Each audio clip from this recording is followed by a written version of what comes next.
High viewers, welcome to cooking studio. আর আজকে আমি আরেকটা ভর্তার রেসিপি নিয়ে এসেছি, খুবই ইজি আর খুবই টেস্টি। সেটা হচ্ছে জুকিনি ভর্তা। চলুন দেখে নিই কীভাবে বানাতে হয়। এটার জাস্ট আমি 2 মাথা কেটে নিয়েছি। এবার আমি এটাকে মিডল থেকে আরেকটা ভাগে কেটে নেব। ছেলার কোনোই দরকার নেই। তারপরে অল্প পানি দিয়ে আমি এটাকে সিদ্ধ করব। খুব বেশি পানি দেওয়ার দরকার নেই, কারণ জুকিনি থেকে যথেষ্ট পরিমাণ পানি বের হবে।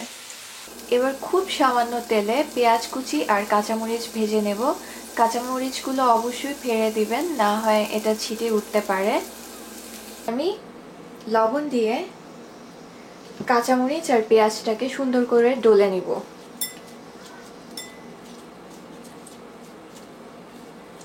খুব ভালোভাবে ডলে নিতে হবে।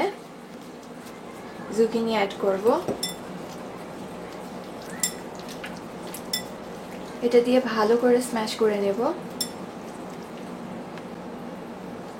পরিমাণ মতো সরিষার তেল অ্যাড করব।